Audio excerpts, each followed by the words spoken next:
নমস্কার বন্ধুরা, লতা কিচেনে তোমাদের স্বাগত। আজকে আমি একটা নতুন রেসিপি নিয়ে এসেছি। মুরগির মাংসের কোপ্তা রান্না করব। মাংসের কোপ্তা রান্নাটা একদম সহজ, অনেকেই জানে না কিভাবে কোপ্তা রান্না করতে হয়। যারা এখনও জানে না বা এখনও কোপ্তা খায়নি, তারা একবার এভাবে রান্না করে খেয়ে দেখতে পারো। আর বন্ধুরা, ভিডিওটা দেখতে হলে আমার সাথে থাকতে হবে আর শেষ পর্যন্ত দেখতে হবে, তাহলেই বুঝতে পারবে রান্নাটা যেমন সহজ, খেতে তেমনি লোভনীয়। আত্মীয় স্বজন বা বন্ধুবান্ধব আসলে এভাবে একবার রান্না করে খাওয়াবে, অবশ্যই প্রশংসা করবে। কি কি উপকরণ নিয়েছি? পেঁয়াজটা একটু বেশি লাগবে, তাই পেঁয়াজটা একটু বেশি নিয়েছি আদা, রসুন, নিয়েছি চৈজাল।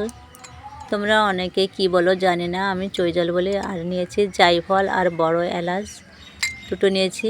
আর নিয়েছি লঙ্কা বাটা, আমি লঙ্কার সাথে এলাচ আর জায়ফলটা বেটে দিয়েছি। ধনে গুঁড়ো, জিরে গুঁড়ো, লবণ, হলুদ, মাংস আর নিয়েছি টক দই। এবার আমি রান্না করব, তাই প্রথমে মাংসটা আমি মাখিয়ে নেব। মাংসের ভিতর দিয়ে দিচ্ছি আমি টক দই, কিছুটা পরিমাণ টক দই আমি রেখে দেব, পরে খাবো, তার জন্য আমার খুব ভালো লাগে খেতে। আর দিয়ে দিচ্ছি লবণ। এবার দেব হলুদ,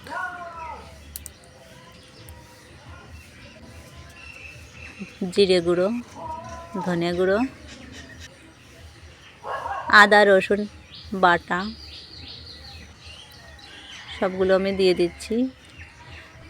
আমি লঙ্কার সাথে আমি জায়ফল আর বড় এলাচ বেটে রেখেছিলাম, সেটাও আমি দিয়ে দিয়েছি। এবার সবগুলোকে আমি একসাথে মিশিয়ে নেব, ভালো করে মাখিয়ে নেব যেন সব জায়গায় ভালোভাবে লাগে। এবং আমি 20 মিনিট মতন রেখে দেব ঢাকনা দিয়ে ঢেকে। মাংসটা মাখানো হয়ে গেছে, আমি রেখে দিচ্ছি। এবার আমি উনুনটা ধরিয়ে দিচ্ছি, কড়াইটাও গরম হয়ে গেছে। কড়াইতে দিয়ে দেব আমি তেল।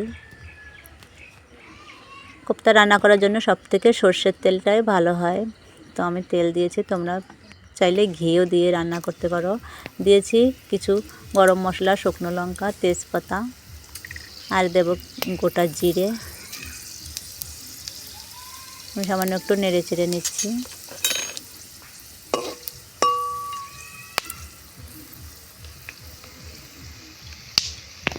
এবার দিয়ে দেবো পেঁয়াজগুলো।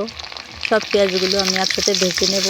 আমি কিছুটা পেঁয়াজ ভাজার পরে তুলে রাখবো, পেঁয়াজের পরিমাণটা একটু বেশি লাগবে। এবার পেঁয়াজগুলোকে ভালো করে নেড়ে চেড়ে ভাজবো। আমি সামান্য একটু লবণ দিয়ে দিচ্ছি, তাহলে পেঁয়াজ ভাজাটা তাড়াতাড়ি নরম হয়ে যাবে এবং ভাজাটাও খুব সুন্দর ভালো হবে। যখন ব্রাউন কালার হবে তখন আমি পেঁয়াজটাকে একটু তুলে রাখবো, অর্ধেকটা মতো।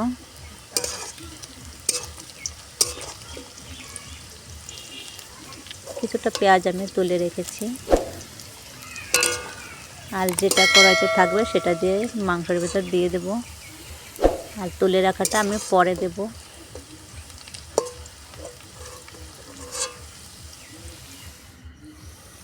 আর দেখো, মাংসটা আমি ঢেকে রেখেছিলাম, আমার 20 মিনিট হয়ে গেছে। এবার আমি মাংসটা দিয়ে দিচ্ছি, একটু জল গলেনি, খুব সুন্দর রয়েছে। ভাজা পেঁয়াজের ভিতরে আমি মাংসটা দিয়ে দিয়েছি। এবার ভালো করে নেড়ে চেড়ে মিশিয়ে নেব। লবণ হলুদ দেওয়া রয়েছে, এবং তোমরা তারপরেও মাংস কষানোর পরে একটু চেক করে দেখবে যে কীরকম লবণ হলুদ হয়েছে।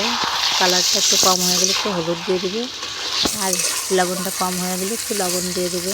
আমি এভাবে নেড়ে চেড়ে 10 মিনিট মতন আমি কষিয়ে নেব মাংসটা। আমি একটু ঢাকনা দিয়ে ঢেকে দিচ্ছি, তো ঢাকনাটা উঁচু করে আমি মাঝে মাঝে দেখছি আর একটু নেড়ে দিচ্ছি, নিচ থেকে পুড়ে না যায়। বেশি জাল হলে আবার পুড়ে যাবে, তাই খেয়াল রাখতে হবে পুড়ে না যায়। ভালো করে নেড়ে চেড়ে নিচ্ছি। কড়ার চারপাশ দিয়ে ভালো করে নেড়ে দেবো যাতে পুড়ে না যায়। আর যে চৈজালগুলো রেখেছিলাম সেই চৈজালটাও আমি দিয়ে দিচ্ছি মাংসের সাথে, সেগুলোও ভাজা হয়ে যাবে। মাংসটা দেখো আমার কষানো হয়ে গেছে। এবার আমি একটু জল দিয়ে দিচ্ছি। জলটা বেশিও দেব না, একদম কমও দেব না।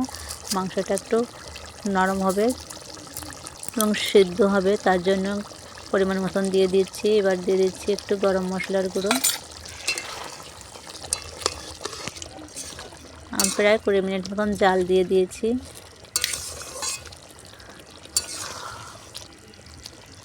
আর দেখো ভালো করে নেড়ে চেড়ে মিশিয়ে নিচ্ছি।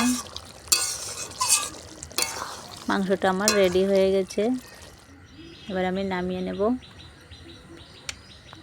নামানোর আগে একটু ঘি আর একটু চিনি দিয়ে দিয়েছি এবং মাংসটা আমার রেডি হয়ে গেছে, আমি নামিয়ে নিয়েছি। একটা বাটিতে দেখো আমি নামিয়ে নিচ্ছি।